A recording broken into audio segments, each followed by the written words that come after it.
உன் சமையலறையில் நீ உப்பா சக்கரையா? என்னடா பண்ணுகிற? அது தெரியாமா, சமைச்சுட்டு இருக்கேன். நீங்க எனக்கு காலங்காலமா தண்டசூறு திடீர்னு ரொம்ப அவமானப்படுத்துறீங்க. அதனால அந்த சோத்தை நானே செஞ்சு சாப்பிட போறேன். இப்ப சொல்லுங்க, நான் தண்டசூரா?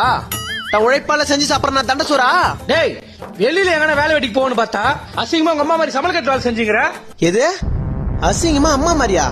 பா, அவங்களோட கஷ்டம் தெரியுமா உங்களுக்கு?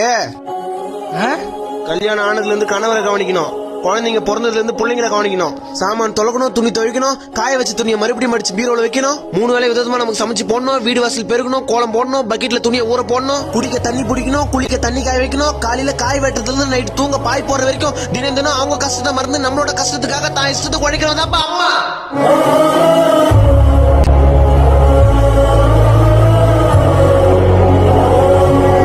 ஹவுஸ் ஒய்ஃபா இருக்கிற அம்மாங்கெல்லாம் சும்மா நினைக்காதீங்க. அவங்கதான் நம்ம குடும்பத்தோட முதுகெலும்பு.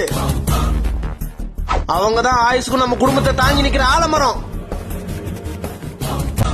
டேய், நான் என்ன பேசுனீங்க, நீ என்ன பேசுனீங்க? சும்மா இருங்க. அவன் சொல்றதுல என்ன தப்பு இருக்கு? உண்மையதான் சொல்லுங்கிறான். டேய், அவனை நீ எங்க திட்டிட்டு போறன்னு உனக்கு ஐஸ் வச்சுக்கிறான்டி. இதே அப்ப அவன் சொல்றதெல்லாம் பொய்யா? அப்பாடா, நம்ம தப்பிச்சோம். இனிமே அவங்க 2 பேரும் சண்டை போட்டுப்போம். டேய், லூசு மாதிரி பேசுங்கற. யார் லூசு? நான் லூசா?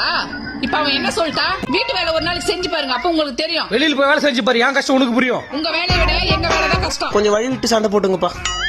டேய், சும்மா எது சேர்த்து பேசாத. அவன் சொல்றத நம்பிட்டு ஏமாற சண்டை போட்டுங்க நீ. நான் ஒண்ணு உங்களை சண்டை போடல, அவன் சொன்னது தப்பான்னு கேட்டேன். டேய், ஏண்டா எங்க 2 பேரும் சண்டை போட்டு விட்டுல? இப்ப சந்தோஷமா? இப்ப என்ன பண்ண போற நீ? இதயங்களே, கூட்டு, பொரியல், அப்பளம், ரசம் இவைகளை தொடர்ந்து வரும் சோற்றை போல அதில் ஊற்றிய குழம்பையும் சுவாசிப்போம்.